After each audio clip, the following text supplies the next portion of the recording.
Well, welcome to the Wealthy Speaker Podcast, everyone. I am so excited to be bringing you another client success story. Our topic today is how to find a niche that pays dividends. And our special guest is Sheri Fitts. Welcome, Sheri.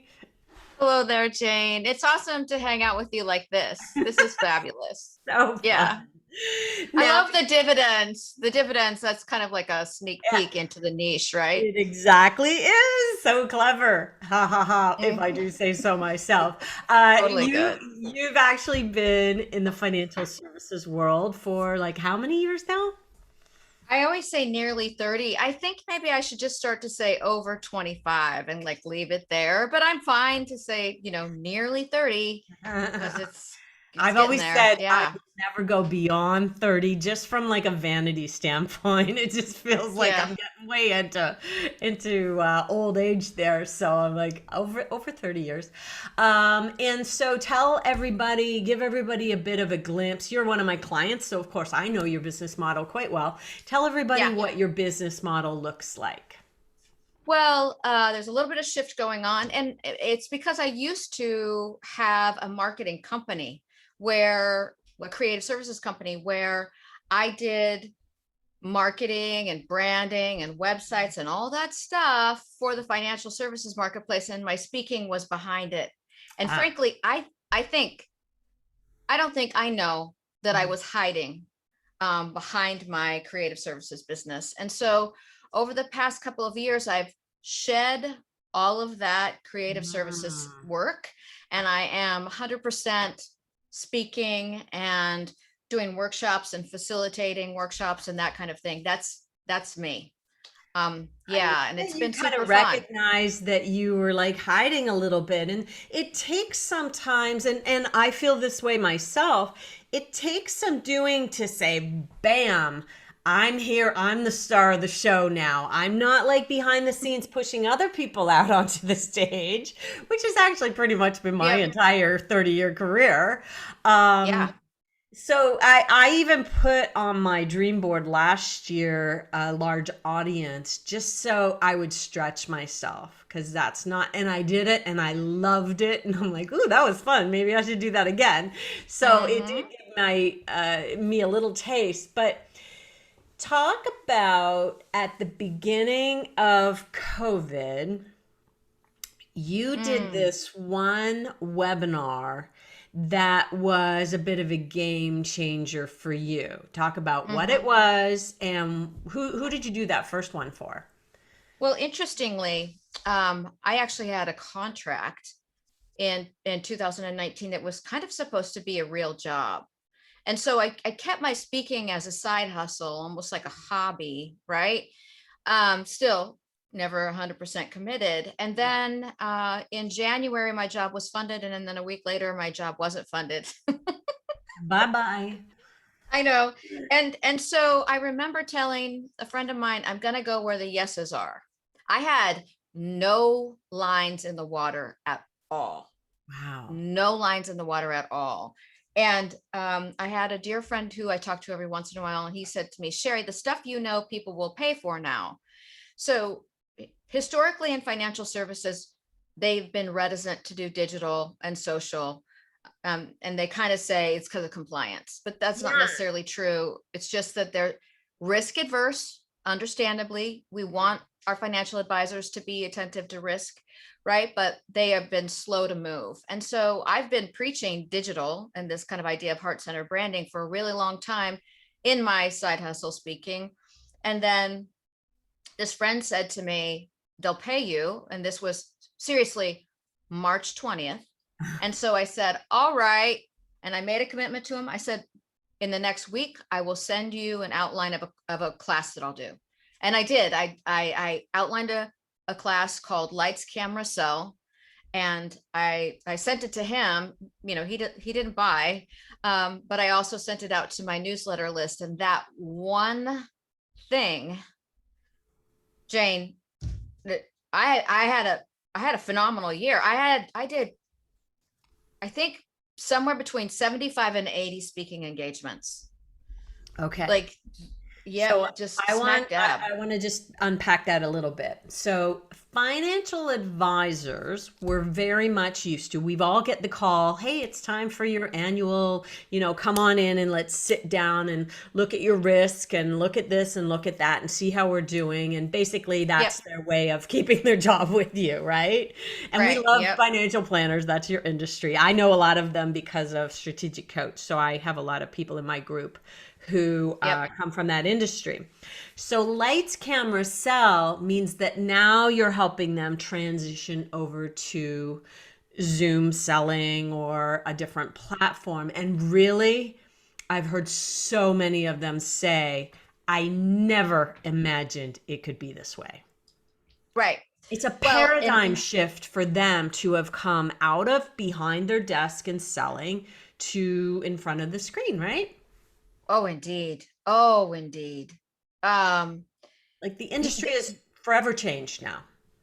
yeah, they didn't have cameras, they didn't have webcams, they didn't have lighting, and they didn't really have any sensibility of how to use the platform. Mm. And um, so very interesting because the and every industry probably did this when you look at financial services and you think, when would have financial services adopted virtual to the degree that they did? Hmm. When would they? And I would say, seriously, Jane, Never.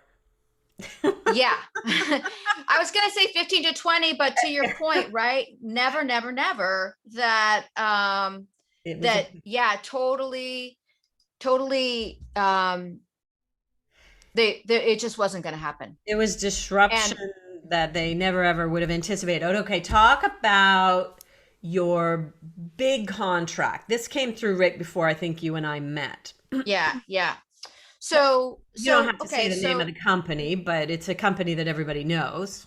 they're big, and yeah, they're big, and they sponsor golf tournaments, and they actually, their home office is in Toronto. There you go. I'll give that part away. Okay. But, so, they did some work with me over the years. I did some LinkedIn training. I mean, I had people on my email list. My email list is now about 10,000, which is a whole nother thing, right? That I haven't And been, the important yeah, thing about that is that it's 10,000 people all in one industry.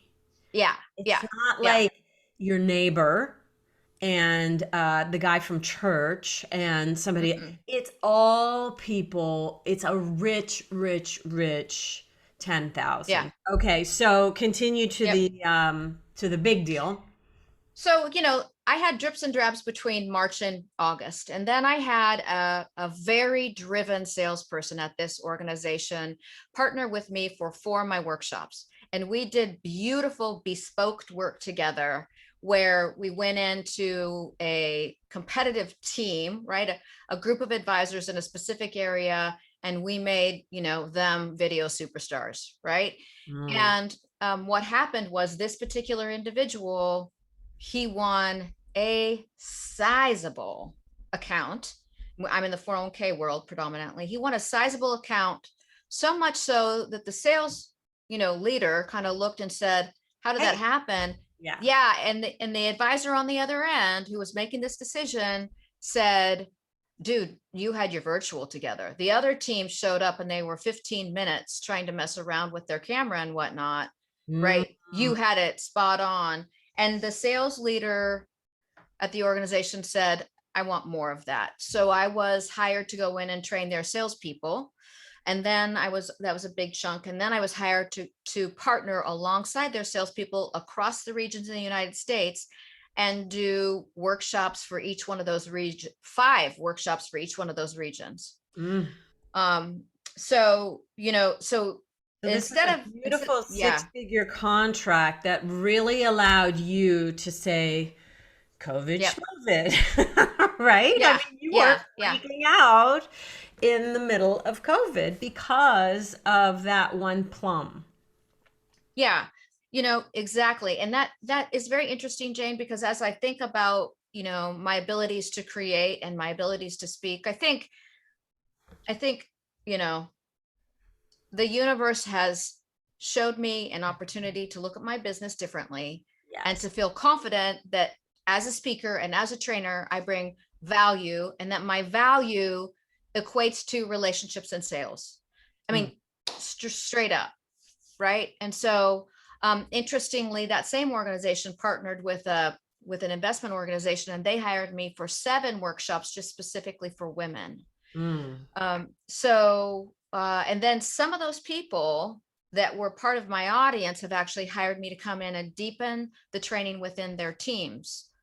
So, it just has kind of, the tree has sprouted branches and sprouted leaves. It's a Yeah. beautiful thing. It's a Yeah. beautiful thing. And you personally have also adopted a leveled up version of virtual and your tech, and you really did a deep dive to learn it and to get better at it and invest in the equipment. Just talk about kind of what you've put together for yourself in order to be a role model to this industry. Well, here's one thing, Jane, that I will say, which is that I'm a member of the National Speakers Association and have been since 2004. Mm-hmm. And, again, this dream of being a speaker has been with me for a really long time. Um, and I hadn't been to an NSA event in 10 years, we'll say. Okay. Nah, not 10 years. We'll say 5 years. And Okay. last year, a dear friend of mine, or last year, whatever year it was, right? In 2019, he said, I'm going to go to the Winter Sales Conference, which was in January 2020 in Houston. And I said, okay, I'll go. And I said to myself, okay, I'm going to be present to a $10,000 idea. Mm-hmm. And I came back from that conference and I bought a green screen. It's behind me. I'm not using it right now. And I bought a webcam and I bought lights and I learned how to do it. And then COVID happened. Mm-hmm. I mean, the thing is that you can kind of get up to speed with technology. It's just my shtick anyway, right? So now I know, though, that this is the new competitive landscape. And in order for me as a speaker to continue to compete, I can't be just against a white wall, right? I can't have haphazard, lighting or whatever. And so I did. I worked with a professional video trainer and now I have a fancy pants DSLR camera and I have a real background and I'm backlit. And, I just know that for me to compete in this environment, just as I would do on a stage, I have to practice and up my game in front of a camera. And so, yeah, I kind of reinvested in some equipment and now I'm trying to learn it all. I Right. totally know how that goes. And if anybody wants to see what's going on this, we're actually doing a visual of this particular podcast, which we do quite frequently now. And if you're not sure if there's a video to go along, just go to SpeakerLaunchercom, click on the podcast, and you'll see the most recent. You can search Sheri, Sheri, if you would like to find this particular one, and it's a later date. So we'll have the videos on the website as well as on YouTube. So I think it's really interesting, and I'm seeing a lot more of this with here we are a year and a bit into it. It feels like 2 years because I've had 2 birthdays now, but it's a year and a bit into this. Yeah. And I see a lot of people leveling up their game. And Mm-hmm. I just think that for you personally, it makes even more sense because of what you're actually teaching. I Indeed. mean, lights, camera, sell is really amazing. And I don't think you're too late to the market for that because there's still a lot of people not doing it very well, probably in financial services, right? Indeed. Yeah. Yes. One of the things, and I mentioned this just a little bit, but one of the things that, when I talk to the leaders of organizations, and they're usually the one that get the training that, they bring me in, right? These organizations bring me in to speak to the leaders and the sales leaders. And then I try to explain to them, listen, for the rest of everyone's career, we are at some point or another going to be in front of a camera. Mm-hmm. And if you're going to hold your team and your employees accountable for their ability to communicate and work together, and part of it's going to be in front of a camera. You owe it to them to train them Yes. on. And there was just an article in Yahoo Finance that frankly I should have written about this exact thing. So I think that there's still deep opportunities. Obviously, you know, I'm kind of continuing to look at that. And then I'm just kind of pulling on that thread a little bit more and going, all right, now that you're in front of the camera, how are you going to really ramp up your emotional intelligence to use it as an effective way to communicate? Right, right. So how do, yes, you should have written that article. So how do you put yourself out there to people? Where are you focusing your time and efforts? You've got a brilliant email list, and so you're able to use that on a regular basis. What other pieces of the puzzle are you personally doubling down on? Well, what I've been doing is I've been reaching out to financial associations more proactively than I ever have before. Ah, So I'm working alongside my virtual assistant, and we've identified as an example the Financial Planning Association, the mhm. Society of Human Resource Management Professionals, right? SHRM, the Association for Financial Professionals. So, which is, by the way, if we think of financial services, you know, when you hear niche, probably everybody goes, "Ooh, that's constricting." Mhm. And for me, when I think of the niche of financial services, in a way, that's almost too big. I mean, because we think financial advisors is one portion of that, but then there's Right. banking, there's risk management, there's the CFO channel, you know, Insurance, there's mortgage. fintech, exactly. There's, Yeah. you know, that whole side of things. Um, so I've been just kind of, you know, mostly my audiences are financial advisors or financial planners. And now I'm just going to the edges of that, like banking and fintech, right? Yeah. I love the idea of fintech because it's kind of, you know, the new hot thing, right? And Right. they're the Yes. ones that are moving quickly in this financial services world. Yeah. Yes. It's very exciting to see that. Now, you also have a podcast, which I think you're transitioning. Talk a little bit Yes. about that. Yeah, so I have a podcast. You know, I've obviously been in marketing, and so you know, I was very interested in podcasting, and I actually very repetitive thing here. I got the equipment, everything was ready to go, and I waited a whole year to push record. But I started my podcast in 2015, and it's called Women Rocking Wall Street. Mhm. And it's really dedicated to women in the financial services industry, very similar to technology. It's very male dominated. And the minute you hit middle management, the women just kind of disappear. Right. I mean, and actually I was one of those women. When you hit middle management and you go, wow, I'm not going to be able to get through the ceiling. This is a Mm. political nightmare. You know, I'm out of here, which Yep. happens quite frequently. And so what I wanted to do was, one, I wanted to test out podcasting Yes. and test out how that worked. And two, I wanted to serve a marketplace that has served me so well. And Mhm. so I started with just the idea of diversity and inclusion. And I would, you know, again, doing that back in 2015. And I'm very proud of all the work. And in fact, I Yeah, had, you were an early yeah, adopter there.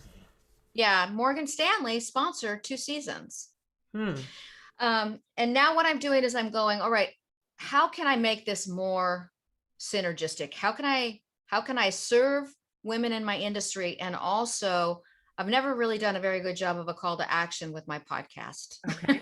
Like Jane, you're just constantly, you're so good at the call to action and provide so much value on such an ongoing basis. You know, that's why I'm working with you. Um, but so now what I'm going to be doing is I'm shifting my podcast, so it's on a Mhm. little bit of a hiatus, and it will be more focused on um, really leadership, personal branding. You know, this idea that I am launching of digital EQ, digital emotional intelligence. So the focus is going to move away a little bit from diversity and inclusion, more towards something that will be part of my pie that I'm already offering, so that when I do have a call to action, it makes more sense. And so digital EQ being a part of it, it will still Yeah. be serving the same sector. You're not Yeah. stepping outside of your sector. So the name will be something related that people will be Yeah. able to find you in FinServe or wherever it is. So Congratulations on that. You've also written a book that was just for the speaking industry, or speaking industry, financial services industry. What Yeah. was the name of the book? The book is called Deconstructing Digital. And by the way, just as a little tip, I'm sure Jane, you've probably done this a little bit. I had like 8 years of blogs that I had been writing. Hmm. And I just worked to actually have an editor help me get those into a table of contents. And then voila, I had a book.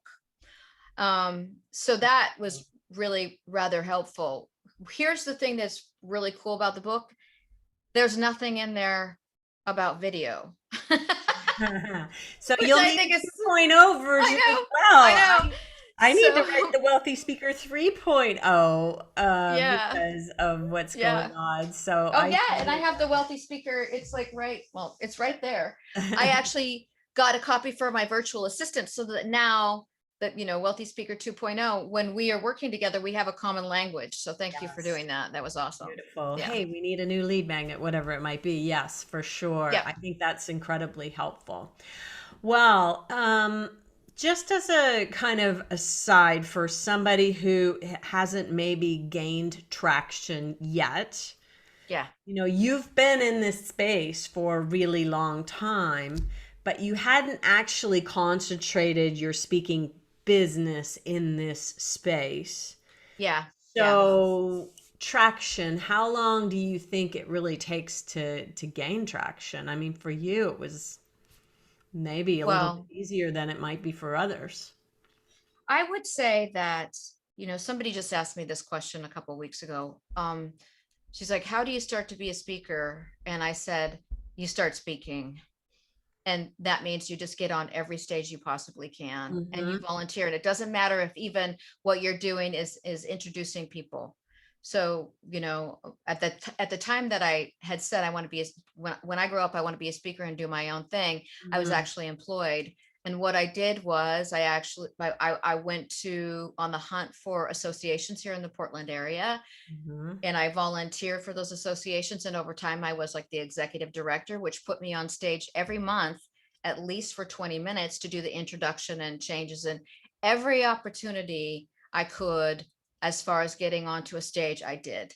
And then I always point back to the National Speakers Association as well, because they've got a So You Want to Speak program, which I went through, I think in 2003, and they still have that. So you're surrounded by other people who are pointed in the same direction. And Right. then obviously, Jane, you have resources galore as it relates to kind of getting ready, doing the marketing and then pulling the trigger Hmm. on the Ready Aim Fire stuff. So, there's a lot of ways to just I here's what I, said to the woman. I said, when I was working way back when, and I told this woman, I think I want to be a graphic designer. I'm going to go back to school for it. She said, no, Sheri, just start being a graphic designer.